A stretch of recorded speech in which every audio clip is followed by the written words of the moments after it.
ஹாலிடேஸ்னாலே அது நம்ம ஜிடி ஹாலிடேஸ் தான். GD holidays, South India's #1 travel brand. You know you are special when you're with GT Holidays. Ramanathapuram மாவட்டம் சாயல்குடி அருகே வட்டியில்லா கடன் வழங்குவதாக நம்ப வைத்து 150 சவரன் நகைகளை ஏமாற்றி தலைமறைவான மத போதகர் மீது நடவடிக்கை எடுக்க கோரி கிராம மக்கள் காவல் கண்காணிப்பாளரிடம் மனு அளித்தனர்.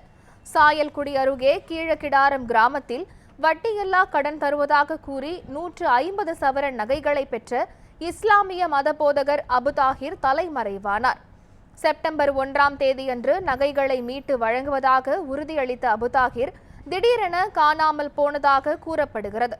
அவரை தொடர்பு கொள்ள முடியாததால் நகைகளை இழந்தவர்கள் மாவட்ட காவல் கண்காணிப்பாளரை சந்தித்து நகைகளை மீட்டு தரக்கோரி கண்ணீருடன் மனு அளித்தனர். இந்த மாதிரி எங்க ஊர்ல இமாம் நடந்த ஆலிம்சா வந்து தேனி மாவட்டம் சீலியம்பட்டை கிராமத்துல வந்தாங்க. ஆனா அவங்க வந்து 7 வருஷமா எங்க ஊர்ல பணிபுரிந்து வந்திருக்காங்க.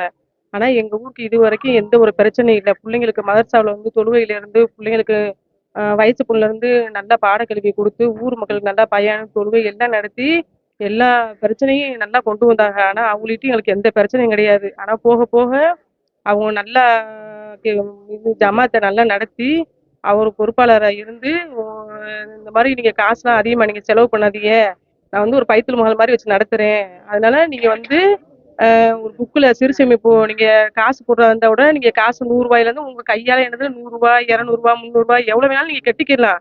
உங்களுக்கு அர்ஜென்ட்டுக்கு தேவைப்பட்டுச்சுன்னா 1000 2000 நீங்க வாங்கிக்கிடலாம். அப்படி இல்லைன்னு சொன்னா மொத்தமா கூட நீங்க வாங்கிக்கலாம். உங்க புக்கில் 5000 கட்டினாலும் 10,000 கட்டினாலும் நீங்க 1 லட்சமா இருந்தாலும் 50,000 இருந்தாலும் நான் தர்றேன், ஒன்றும் பிரச்சனை இல்லை, நீங்க வாங்கிக்கோங்க. ஆனா அவங்களை நம்பி நாங்க வாங்கணும். அவங்க 2 வருஷம் 3 வருஷம் வச்சு நடத்தினாங்க. ஆனா எந்த ஒரு பிரச்சனையும் கிடையாது. ஆனா அதை நம்பி எத்தனையோ ஏழுங்க இப்ப எனக்கெல்லாம் எங்க வீட்டுக்காரர்களுக்கு நான் ஹார்ட் ஆபரேஷன் பண்ணதுனால எனக்கு அவசர காசு தேவைப்படுச்சு.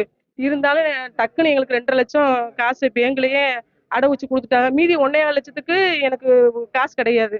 அப்ப எனக்கு கொடுக்கறதுக்கு வறுமை இல்லாதனால பக்கத்துல என்னைய நம்பி இந்த மாதிரி கஷ்டப்படுறாங்களே அப்படின்னு சொல்லி 2.5 பவுனு 3 பவுனு இந்த மாதிரி கொடுத்து அடை வச்சு கொடுத்தாங்க. இப்ப அவங்க பொருளை திருப்பி கேட்கறாங்க. கீழக்கிரகத்துல இமாமா பணியாற்றவங்க அப்தாயிருங்கிறவங்க எங்களை ஏமாத்திட்டு நகையெல்லாம் அடமானமா வாங்கிக்கிறேன், வட்டி இல்லாத கடனா வாங்கிக்கிறேன் அப்படின்னு சொல்லிட்டு எங்களை ஏமாத்திட்டு நகையை வாங்கிட்டு இப்ப ஊரை விட்ட தலைவராயிட்டாங்க. நாங்க 150 பவுனு கிட்ட நகை எங்களுக்கு தெரிஞ்சு எங்க அக்கம் பக்கத்துல உள்ளவங்க எல்லாரும் சேர்ந்து கொடுத்தது 150 பவுன் கொடுத்துருக்கோம். அதுக்கு மேற்கொண்டு நகைக்குண்டான காசும் கொடுத்துருக்கோம். அதையும் தர்றேன், 9ஆம் மாசம் தர்றேன், 10ஆம் மாசம் தர்றேன் அப்படின்னு சொல்லி எங்களே அதையும் ஏமாத்திட்டு போயிட்டாரு.